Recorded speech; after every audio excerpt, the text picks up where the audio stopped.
또 내 여자친구나 남자친구가 삐져있는 상황에서도 활용을 할 수가 있어요. 일단 삐져있다는 것 자체는 상대방이 본인의 속마음을 털어놓을 의사가 없다는 얘기예요.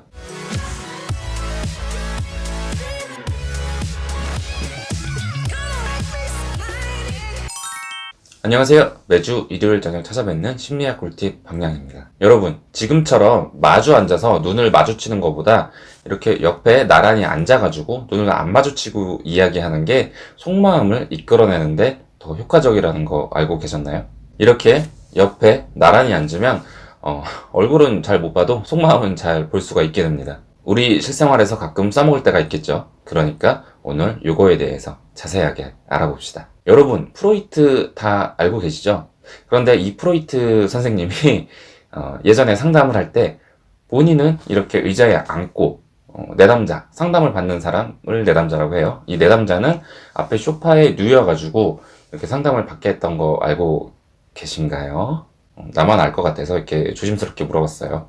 아무튼 그랬어요. 그러니까 나는 내가 프로이트 선생님이야. 그러면 난 이렇게 앉고 내담자는 소파에 이렇게 누워있고, 그러면 내담자는 이렇게 있겠지? 그러면은 프로이트 선생님을 볼 수가 없어요. 그러니까 결과적으로 눈을 안 마주치고 상담을 했단 얘기예요. 그러면 나란히 앉는 것과 비슷한 효과죠. 눈을 안 마주치니까. 또 심리검사에 관심이 많은 분들은 로르샤흐 검사라고 들어보셨을 거예요.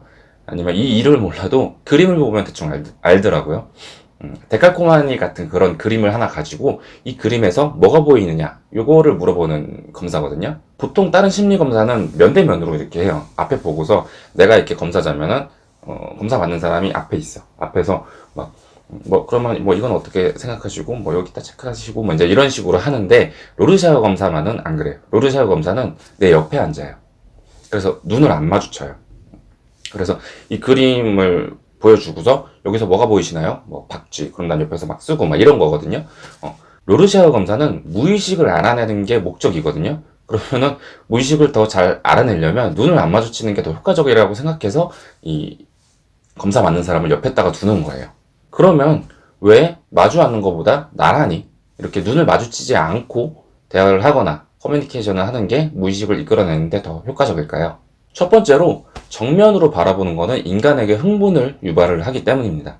자, 또 진화심리학적으로 이야기를 해볼까요? 원시시대 때 서로 마주본다는 건 어떤 의미였을까요? 가족이 아닌 사람, 사람이라면 적, 혹은 짐승, 나와 대치 상태에 있는 사람이랑 보통 이렇게 마주치겠죠.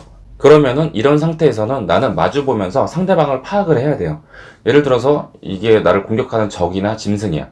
그러면 계속 이렇게 마주보고 있다가 얘가 나를 때리려고 그러면 난 맞거나 도망가거나 이런 식으로 계속 주시를 하고 있어야 되죠.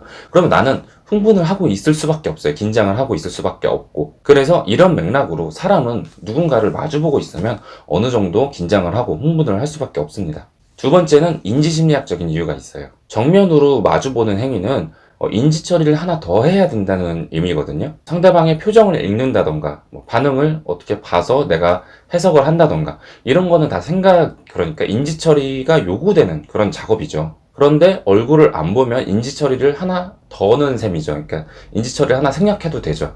그러면은 나는 내 마음의 소리에 조금 더 집중을 할 수 있게 되는 거예요. 그런데 앞에서 이제 눈을 보고 얼굴을 보고 이러면은 그 표정을 읽고 눈 읽고 이러느라고 인지처리를 하나 더 해야 되니까 속된 말로 각을 재게 되죠. 그래서 내가 어떻게 반응해야 될까, 이렇게 각을 갑자기 이렇게 세우고 재고 이러느라고 내 마음의 소리에 집중을 못하게 됩니다.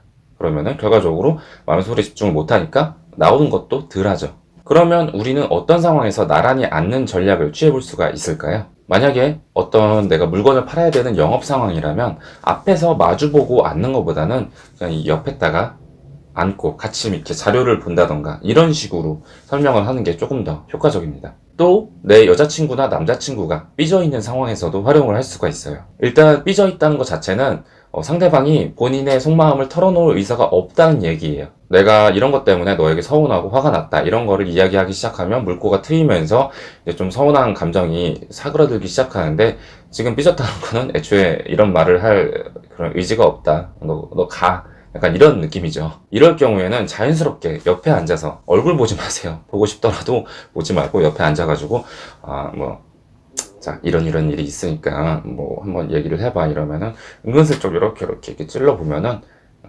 조금 흥분을 가라앉히면서 자연스럽게 대화를 시도해 나갈 수 있을 거예요. 자, 오늘 나란히 앉아서 눈을 마주치지 않아야지 속마음을 잘 털어놓는 이유에 대해서 알아봤는데요. 여러분들이 이 사실을 알게 되셨으니까 제가 말씀드린 상황 말고도 여러분 나름대로 응용을 해가지고 실생활에 잘 활용을 해보셨으면 좋겠습니다.